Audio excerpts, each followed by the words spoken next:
Kim reads. Tonight we shall be reading chapters 7 through 9 of Helen Keller by Margaret Davidson. Chapter 7. A Time to Move On. As soon as Helen woke up, she knew something wonderful was going to happen today. It was a fine, crisp fall day, but Helen knew it wasn't that. Then she remembered the circus had come to Tuscumbia, and Teacher was taking her today. Helen's nose began to twitch even before they got to the circus grounds. Hot sausages, meat pies, onions, lemonades, coffee, spun sugar candy. What wonderful smells were coming from there. Helen tugged on Teacher's hand. Hurry, she meant. The circus people soon heard about the little deaf and blind girl who had come to their show. They wanted to see that she had a good time, and they thought of a way. They made Helen part of the show. She sat in the lap of a lady called the Oriental Princess and rode around the ring in a flower-covered cart. She touched the spangled dresses of the pretty dancing girls. She ran her hands down the funny-faced clowns. Best of all were the animals. After the show was over, the circus people led Helen to where the animals lived in their cages. Is she afraid of animals? One of the circus people asked. No, the Teacher said. Helen likes to touch anything that moves. And the animals seemed to sense that Helen was different from other boys and girls, so they were especially gentle with her. Helen patted a lion. She shook hands with a bear. She fed peanuts to an elephant and asked, why does he have such a long nose? A leopard licked her hand with his rough tongue. A man held up Helen to feel the ears of a giraffe. A snake curled itself around her arm. She played with the monkeys, and the monkeys played with her. One monkey stole her hair ribbon. Another tried to snatch the flowers out of her hat. Helen laughed so hard she almost began to choke. I don't know who had a better time, the animal keel said later, Helen or my monkeys. Then it was December. Do you know what happens this month? The Teacher spelled. Helen shook her head. Christmas! But Helen's face stayed blank. She was 7 years old, but up until now, Christmas had almost no meaning for her, so everything was new. Teacher spelled out Christmas stories for Helen and the words of old songs. She taught Helen to play a Christmas game. Helen helped her mother bake huge batches of Christmas cookies and candies and cakes. She made presents for almost everyone in the house. Finally, Christmas Eve came. Helen was so excited she could not go to sleep. You'll have to, Teacher spelled, or Santa Claus won't come. So Helen closed her eyes and smiled. Santa Claus will think this girl's asleep, she spelled. But finally Helen did go to sleep, and the next thing she knew, the day was there. Merry Christmas, she spelled into Teacher's hand. Wake up. Teacher yawned and rubbed her eyes. Helen Keller, she scolded. Do you know what time it is? It isn't even light out yet. But of course that didn't matter to Helen. The dark was her familiar world. What a wonderful day that Christmas was. Helen found surprises everywhere. On the table, on the chairs, under the Christmas tree downstairs. I could hardly walk, she wrote later, without stumbling over a bit of Christmas wrapped up in tissue paper. When Teacher handed her a live canary in a cage, Helen thought she would burst with Christmas joy. Mrs. Keller watched her daughter play happily. There were tears in her eyes as she turned toward Teacher. Miss Annie, Helen's mother said, I have thanked God every day for sending you to us. But I did not know until this morning what a blessing you have been. On one spring day of 1888, Teacher received an important letter. It was from Mr. Michael Anagnos, the director of Perkins Institute. Annie Sullivan had studied there as a child, and that was where she learned how to help Helen. Now Mr. Anagnos invited them to come to school. Teacher frowned as she read this letter. This was probably a good idea. Helen was asking harder and harder questions every day. Some Teacher could not answer. Soon Helen would need more teachers. But was Helen ready to go into the world? After all, only a year had gone by since Helen learned there was a real world at all. Would people think she was still too different? Would they pity her too much? Teacher thought back all over Helen had learned to do. She could talk with her fingers and listen with the palm of her hand. She knew just as many words as any 8-year-old child. She could read raised-print books. She could write with a pencil. She was even learning how to read and write in Braille, the raised dot language of the blind. And there were some people Helen could do better than other people. She could tell the difference between a dog's bark of welcome and his first warning growl by putting her hand on his throat. She knew that when she was in a room with books in it by the smell of paper and ink. She could tell people apart by touch. Helen said some people had frosty fingertips and she did not like to touch them. Others said, "Have hands that warm my heart." Yes, teacher finally decided. Their first year of discovery was over. It was time to move on. Chapter 8. I am not dumb now. Teacher decided to take Helen north for summer. Helen remembered that trip for the rest of her life. First, she and teacher went to Perkins Institute in Boston, Massachusetts. They stayed there for a month. The teachers at Perkins all made a fuss over Helen. She wasn't sure why, but she liked them all the same. She played happily with the boys and girls at the Institute for hours each day, but best of all were the books. Perkins Institute was a school for the blind, so all of its books were in Braille or raised print. Oh, the joy of it! Row after row of books, and every one of them she could read for herself. Helen already knew how important books were going to be in her life. They tell me so much that is interesting about things I cannot see. They are never tired or troubled like people. But Helen didn't spend all her time reading books. There were so many other interesting things to do. Teacher took her to a play. Helen couldn't see or hear what was going on, of course, but teacher spelled out everything in her hand. Helen rode her first steamboat. The little ship was full of life and motion. The rumble of machinery under her feet made Helen think of thunder.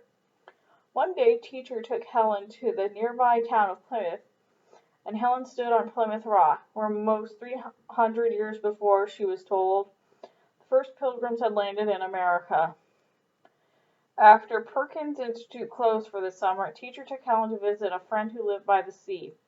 Helen played happily in the warm, soft sand.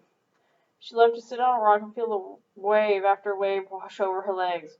Soon she was a toasty brown. Then the weather turned cool. It was fall and time to go home again. Helen could hardly wait to be with her mother and father again. She had so many things to tell them about the first trip into the world. It was a time when I lived myself into all things, Helen later wrote. One day, soon after Helen and teacher had returned to Tuscumbia, teacher spelled, "Come and sit beside me. I have a new book I want to read you. It's called Little Lord Fauntleroy, and I think you will like it very much." Soon, Helen snuggled down beside teacher. She held out her hand, and teacher began to read. Oh, what an exciting story! At first, teacher tried to stop and explain the hard words, but Helen only wanted her to go on and on. Teacher spelled for a long time, but then she began to slow down. Finally, she stopped. Just a little bit more, Helen begged, but teacher shook her head. My fingers are tired, she spelled. Have to rest them a while. She put back her head and closed her eyes. Helen nodded. She knew that teacher did not really mean that her fingers were tired. She knew that teacher really meant her eyes were tired. For once, teacher had been blind too, almost as blind as Helen. Teacher had had operations on her eyes, and now she could see a little, but her eyes were still very weak. Often she got terrible headaches, and most of the time she had to wear dark glasses to keep out the bright light of the sun. So Helen tried to be patient. She sat as still as she could and waited for what seemed a very long time. But oh, she wanted to know what happened next in the story, so her hand finally crept out. Teacher, she spelled softly. Teacher's hand curled around hers, but did not answer back. Helen sighed. Teacher was fast asleep. Suddenly Helen felt terribly, terribly alone. She reached out and brushed her hand across the book, still open in Teacher's lap. There were words on pages, but not for her, never for her. Oh, why did she have to be so different? And then, in that moment of bitterness, the beginning of an idea came to Helen's mind. She knew she would never be able to see. She knew she would never be able to hear, but there was one thing she might be able to do to do like other people. As the days went by, Helen began to ask questions. How do blind girls know what to say with their mouth? Do deaf children ever learn to speak? Finally, Helen's idea came bursting out. Teacher, I want to talk like other people. Teach me to talk with my mouth. At first, Teacher said no. She thought this was an impossible dream. Blind children can hear, she spelled gently. Deaf boys and girls can see other people's lips move. Helen was growing more and more unhappy just talking with her hands. Most people did not understand this way of talking. Besides, Helen's mind had grown so much, her thoughts came so fast, one after another, that her fingers could not keep up. Helen was 9 years old now. Often she spelled so fast people had to tell her, slow down, your fingers are all tangled, you have to say it again, and still thoughts piled up in her brain. So Helen would not take no for an answer. She was sure they would find a way, somehow. Finally, Teacher gave in. But I am not trained to teach you myself, she said. We will have to find someone else who can. Finally, Teacher took Helen back to Boston, Massachusetts. There, at the Horseman's School, Miss Sarah Fuller began to teach Helen how to speak with her mouth. Helen put her hand on Miss Fuller's face. She touched her lips and her tongue. She felt the way Miss Fuller's throat vibrated when she made the simple sound, ah. Then it was Helen's turn. Her hands flew to her own face. She tried to put on her lips and tongue in the same position. She tried to make her throat vibrate into the same sound, ah. Good, Helen, Mrs. Fuller spelled. Oh, Helen was proud. She had taken her first step forward. But it was only a baby step. Again and again, Helen learned how to make a sound, only to forget it. Then she had to start all over again. Practice, practice, practice. Helen practiced till her mouth and throat were swollen and sore, and still so many sounds slipped away. Oh, this is hard. I cannot do the impossible, she cried to herself then. But she refused to give up, and little by little she got better. Until one day Helen opened her mouth and said in a growly voice, I am not dumb now. I am not dumb now. 5 broken words. 2 were spoken in a whisper. 3 were spoken in a shout. She would have to practice all her life. She would never learn how to speak very clearly, but a miracle had happened all the same. Helen Keller had learned how to talk with her mouth. Chapter 9. College. More and more people were hearing about Helen. Newspaper reporters wrote stories about her. A shipbuilder in Maine named his ship after her. Important people everywhere were becoming her friends. 12-year-old Helen was even invited to the White House to meet the President of the United States. Most of the time, Helen was not visiting such important people. Most of the time, she was doing simpler things she liked just as well. When she was home to Scumbia, she rode her horse, Black Beauty. She took her dogs for walks in the sweet-smelling woods, and she spent hours every day close to her mother's side. A friend gave Helen a bicycle called a tandem, a bicycle built for 2. Helen sat behind and pushed the pedals. Someone else had to sit up front and steer. One summer, Helen learned how to swim. She even worked out a way to swim by herself. She tied one end of a rope around her waist. She tied the other end of a rope around a rock or a tree. Then she could swim safely, and when she was tired, she followed the rope to shore. Helen learned how to row a boat by herself, too. She could tell where she was by the different smells of grasses and bushes that grew on the bank. Helen and Teacher usually spent the summer months at home in Tuscumbia. They spent most of the winter months studying in Boston or visiting friends in the countryside nearby. How Helen loved to be outside on those cold wintry days. She loved to feel the air stinging on her face. She liked to zip down the snowy hills on the back of a sled. Helen helped her friends build snowmen. She felt snowflakes melt in her hand as Teacher described their many different shapes. In the evenings, Helen and Teacher roasted apples or popped popcorn or played quiet games in front of the fire. Sometimes they played cards. Helen had to have special cards, of course. Each card had a different pattern of raised bumps on it so she could tell them apart. Other times she played checkers. The black checkers were flat on top. The red checkers were round. Best of all were the evenings when friends came to call. Teacher spelled what they were saying to Helen, but every so once in a while, the teacher grew so interested in herself that she forgot how to spell. Then Helen would say loudly, "What's going on?" Helen Keller hated to be left out of anything.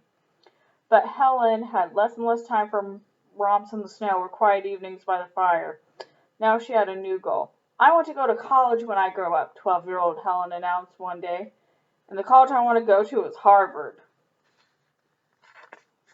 Teacher felt like saying no. In college, Helen would have to keep up with students who could see their books and hear their teachers talk. Helen was very, very bright. Yet how could anyone, no matter how bright, possibly do that? But Teacher also thought that Helen had the right to try. So all she said was, "Not Harvard, Helen. That's a boys' school." And they started to work. Latin, Greek, German, French, geography, zoology, history, biology, mathematics. There's so many things to learn before Helen could even try to get into college. Sometimes she studied with her other teachers. Sometimes she and Teacher stayed at home and studied by themselves. Whenever she worked many hours every day. 6 busy years passed. At last Helen was ready. Then she discovered a very upsetting fact. Helen Keller was ready for college, but college wasn't ready for her. Helen wanted to go to Radcliffe, a very well-known women's college, but the president of Radcliffe didn't want to take Helen. He thought she would cause too many problems. "You have come a long way," he told her, "but surely you won't be able to keep up with our other girls." Helen hated to be treated like this. She wrote a letter. "You must let me try," she wrote to the president of Radcliffe, "for a true soldier does not admit defeat before the battle." Helen's spirit must have impressed the president of Radcliffe. He changed his mind. In the fall of 1900, Helen Keller entered Radcliffe College. She had worked hard before. She had worked twice as hard now. Teacher always sat beside Helen in class and spelled into her hand what the teacher was saying, but sometimes her fingers could not keep up with his voice. Then Helen simply missed part of the lesson. Helen didn't have time to take notes. She had to remember everything without them. Oh, that sounds like a nightmare. When she took a test, she could not look back over what she had written. She had to get everything right the first time. There were so many books to read. Helen read Braille and raised print books until her fingertips bled. But most of the books were not in raised print. Teacher had to read these other books to her. Poor Teacher. Her sick eyes grew red and sore. She never had time to rest them anymore. She almost lost her sight. But Teacher was stubborn too. She just held the other books closer and read on. And together they won. In the fall of 1904, Helen Keller stood in line with 96 other girls. She felt a rolled-up piece of paper being put in her hand. That was her diploma. Helen Keller had graduated cum laude, with honor, from Radcliffe College. She was one of the best educated deaf-blind people in the world. Well, that's the end of that. I will read the final chapter soon. Goodbye.